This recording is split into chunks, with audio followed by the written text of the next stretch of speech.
Bueno, pues comenzamos la explicación de ácidos nucleicos.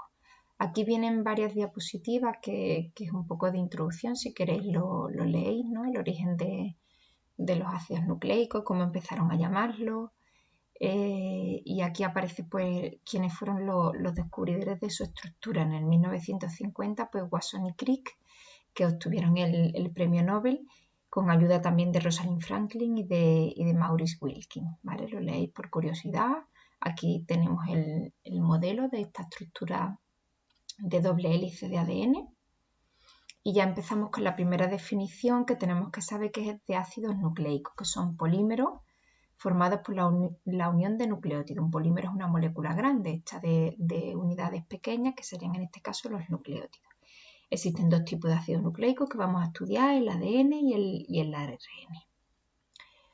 Esta imagen es interesante porque tiene su significado y en algún momento yo he visto que en algún examen ha caído. No sé si en estos 10 últimos años o anteriormente, pero lo que quiere decir esta imagen es que en los ácidos nucleicos, en el ADN, está la información para fabricar nuestras proteínas y estas proteínas son las que nos dan las características biológicas que tenemos. Por ejemplo, aquí está el gen del color del ojo, ¿no? Que va a fabricar una proteína concreta que va a caracterizar, ¿no? A mi ojo y van a ser de color azul, por ejemplo. Entonces, pues las características que tienen los seres vivos vienen determinadas por el ADN. Aparece la siguiente definición, que sería nucleósido, que es base nitrogenada unida a una pentosa, ya sea ribosa o desoxirribosa. Si vemos aquí tenemos la pentosa, que en este caso es una desoxirribosa porque en el carbono 2, 2', ahora se le llama prima para diferenciarlo de los carbonos de la base nitrogenada, pues en el carbono 2' no tiene oxígeno, tiene solo hidrógeno. Bueno, pues entonces sería la desoxirribosa unido a una base nitrogenada, que en este caso es una citosina. Bueno, pues eso sería un nucleósido.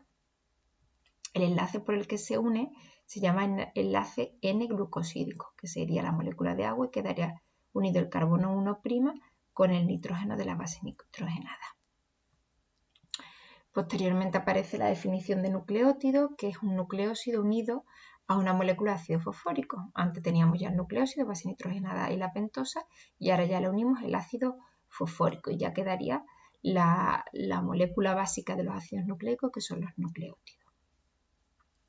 Podemos hacer un esquema de los nucleótidos que se caracterizan por tener tres componentes: la pentosa, que puede ser ribosa si es ARN o desoxirribosa si es ADN, y las bases nitrogenadas, que había dos tipos, las púricas y las pirimidínicas.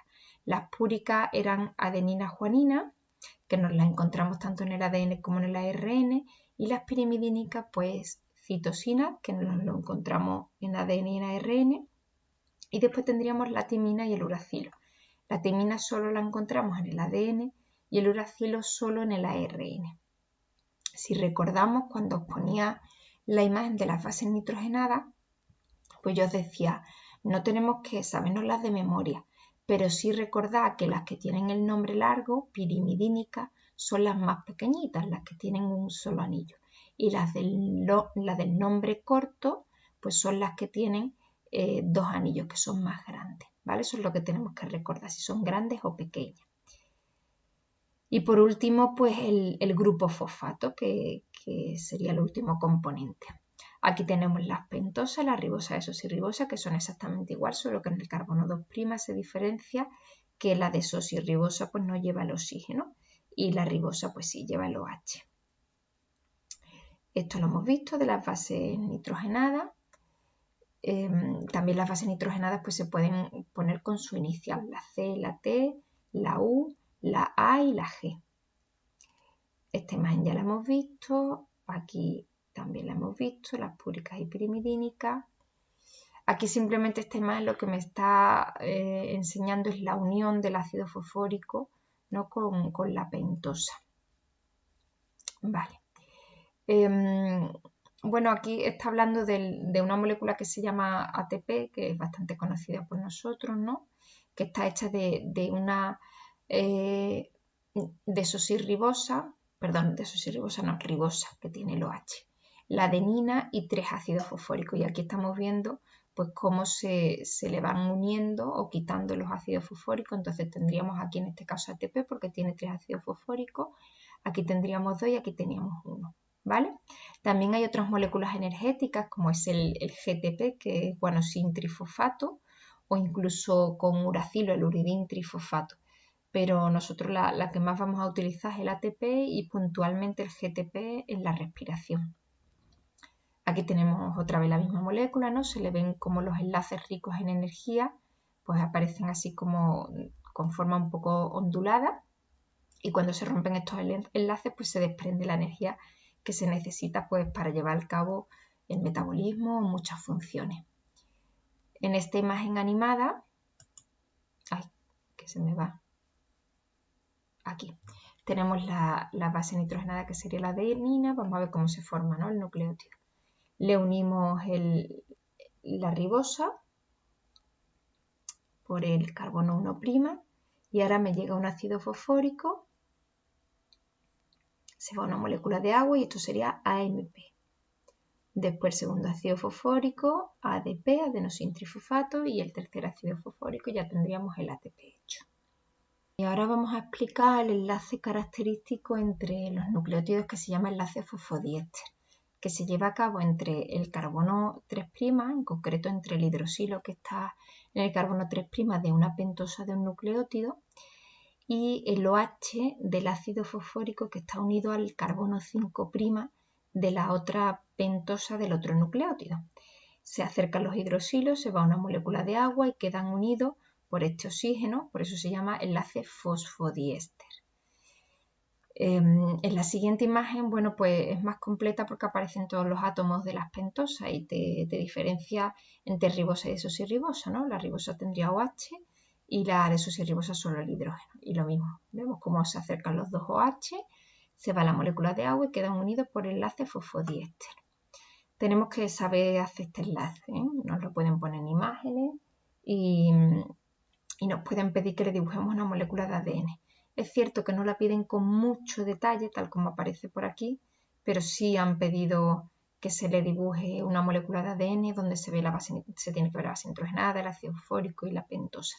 De hecho, en vuestro esquema tenéis puesta la imagen, ¿no?, que podríais dibujar, que es más sencilla.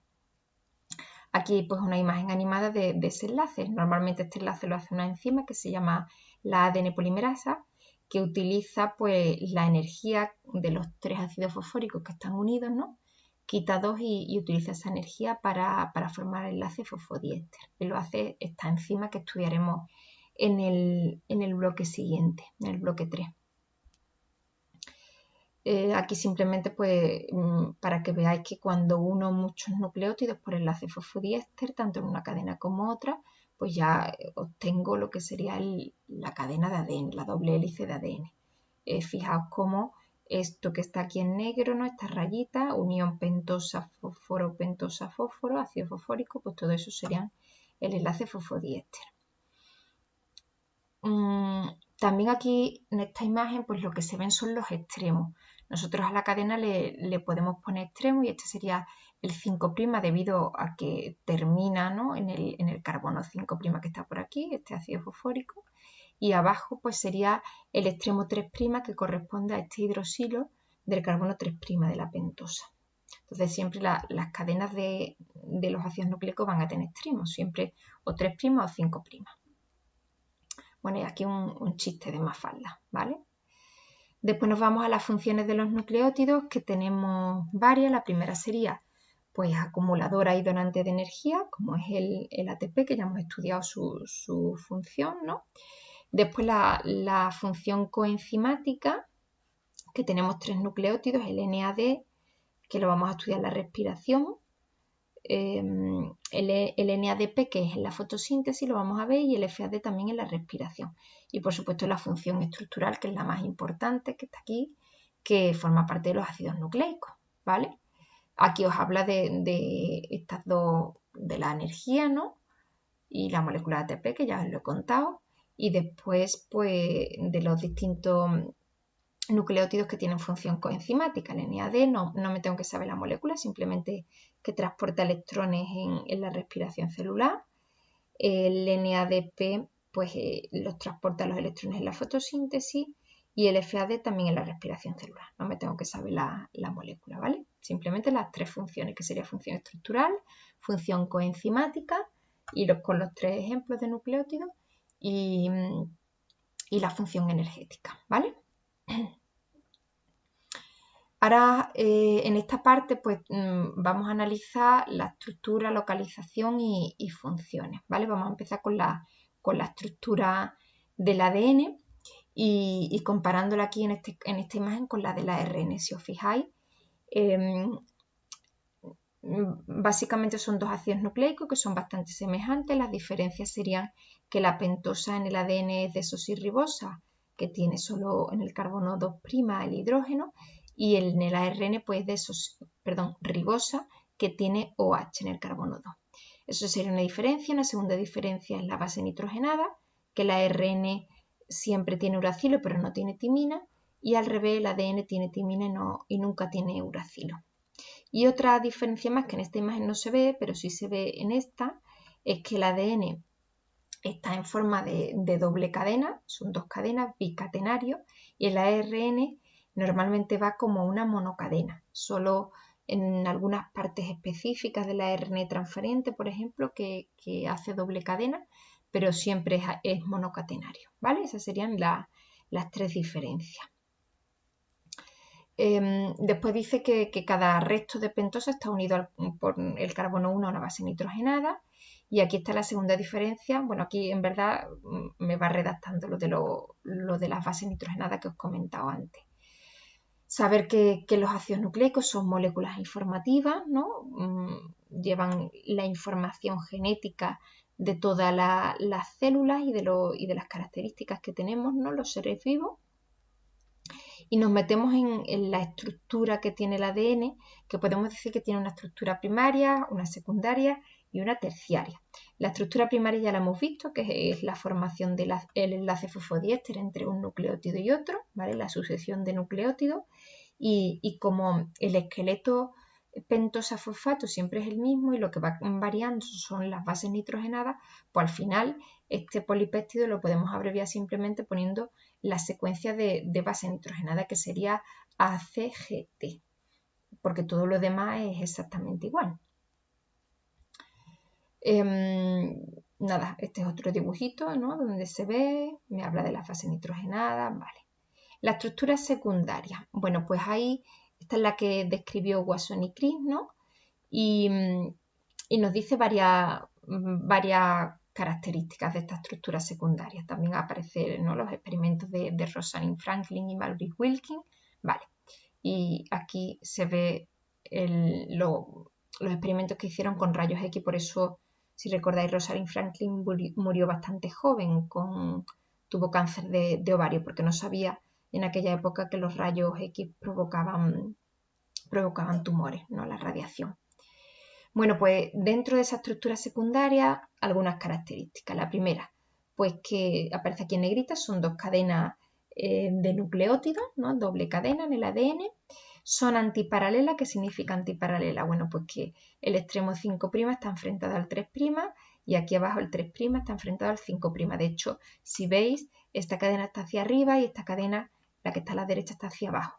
De hecho, este es el dibujito que os pongo que hagáis en el esquema, y si en algún momento, en alguna pregunta del examen, os preguntan por un dibujo de la cadena de ADN, pondríamos este, que es muy sencillo. Después, los puentes de hidrógeno que no hemos hablado, como es bicatenario, entre las bases nitrogenadas se forman puentes de hidrógeno. En este caso, entre adenina y timina, o timina-adenina, se forman siempre dos puentes de hidrógeno, y entre juanina y citosina se forman tres puentes de hidrógeno, siempre. Aquí tenemos otra imagen donde se ve, y a veces hacen preguntas relacionadas con los puentes de hidrógeno, preguntas de pensar con la cantidad de puentes de hidrógeno, ¿vale? Tenemos que saber que citosina, juanina son 3 y timina, adenina son 2. Esto es interesante, dice aquí, importancia biológica de la complementariedad de base para mantener la estructura del ADN, para la corrección de errores, para el proceso de replicación. Vale, por un lado, el hecho de que sea bicatenario y esa complementariedad de base siempre que hay una adenina va una timina y siempre que va una guanina va una citosina, pues eso nos ayuda en el momento en que hay una mutación o hay errores, la maquinaria que replica, que hace una copia del ADN, pues es capaz de corregir esos errores, porque tiene como una cadena molde, ¿no? Como gracias a la complementariedad de base. Y por supuesto, pues también le ayuda a tener esa estructura al ADN. Después decimos que es una doble hélice que nos recuerda su estructura a una escalera de caracol, por eso os pongo esa imagen, donde ponemos la mano, ¿no? en esa escalera de caracol sería el esqueleto pentosa-fosfato y entre medio los peldaños pues serían las bases nitrogenadas que están en medio de la cadena, ¿vale? Y lo asemejan a una escalera de caracol. Después pues dice que las bases nitrogenadas están enfrentadas y en paralelo, ¿no? Son paralelas entre sí, perpendicular a la hélice, están aquí en medio. El enrollamiento dice que es plectonémico, esto significa que la cadena no la podemos separar sin desenrollarla poco a poco porque hay ciertas tensiones y esto lo explicaba yo en clase en primero bachillerato diciendo que si yo tengo una trenza hecha en el pelo y me intento quitar rápidamente la trenza metiendo los dedos, pues seguramente el pelo se me enredará. Para quitarme la trenza lo que tengo que hacer es ir mechón por mechón, desliándolo para quitar esas tensiones. Pues lo mismo le ocurre a la cadena de ADN. Después el enrollamiento es dextrógiro, eso quiere decir que el enrollamiento gira en sentido de las agujas del reloj.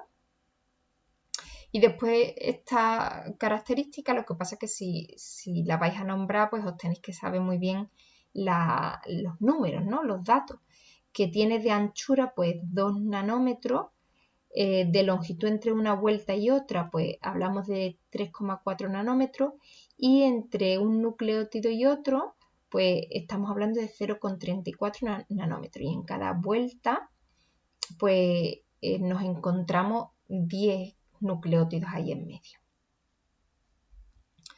Esta tal cual os he copiado las respuestas de selectividad, ¿no? Donde preguntan estas características, pues aquí las tenéis, ¿no?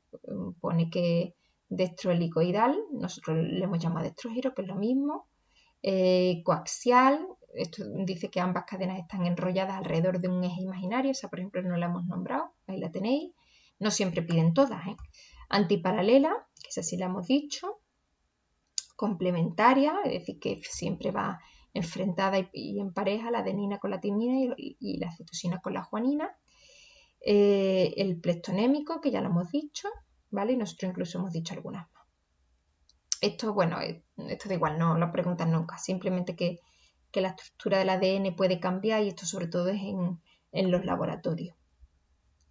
Y después la estructura terciaria o empaquetamiento, que si os fijáis en este cuadrito verde os lo he puesto tal cual copiado de una respuesta de selectividad, dice que el ADN está enrollado en sucesivos octámeros de histona, que eso se le llama nucleosoma, formando una estructura a modo de collar de perla, que este se pliega en forma de muelle solenoide y que vuelve a sufrir otros plegamientos y enrollamientos hasta formar el cromosoma.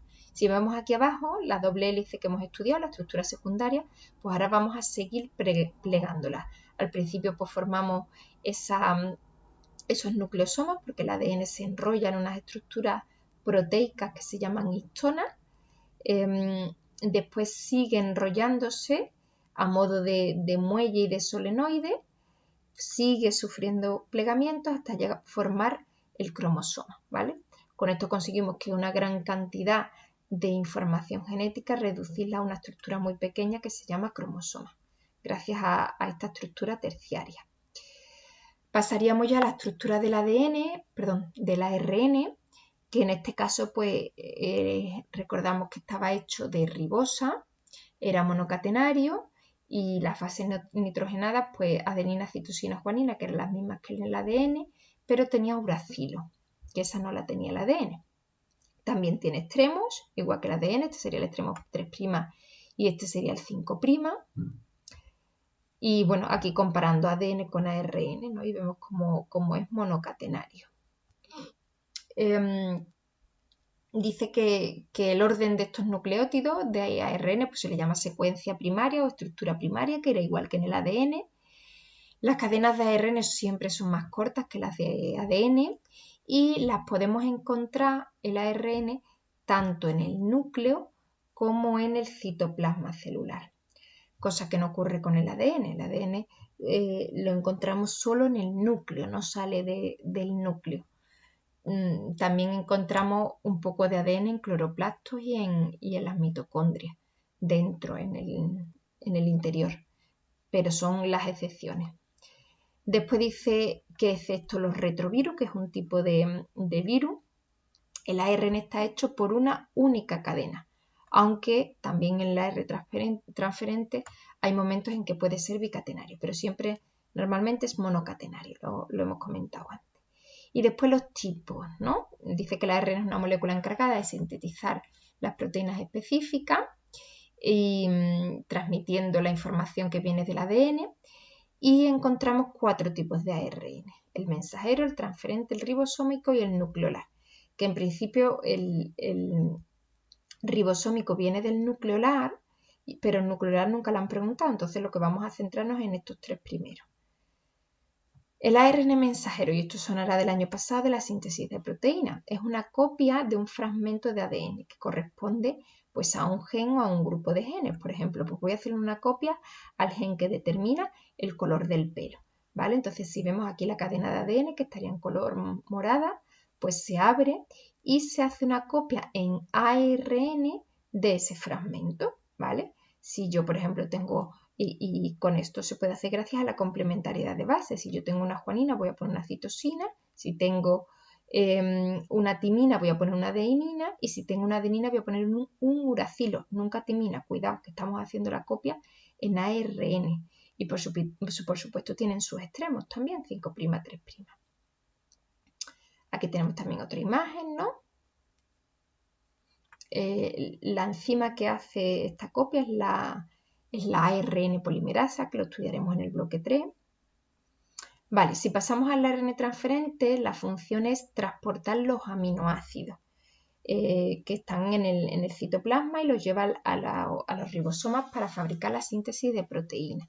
¿Vale? Si recordamos, el ARN transferente tiene una estructura de boomerang tridimensional, pero si analizamos, ¿no? Si aplanamos la molécula, pues vemos que tiene una estructura como de trébol, en la cual pues tiene zonas bicatenarias, recordáis que lo hemos dicho hace un momento, tiene zonas de apareamiento y después aparecen unos bucles, ¿no? En concreto 3 bucles y aquí unos más pequeñitos. A estos bucles también se les llaman brazos, ¿no?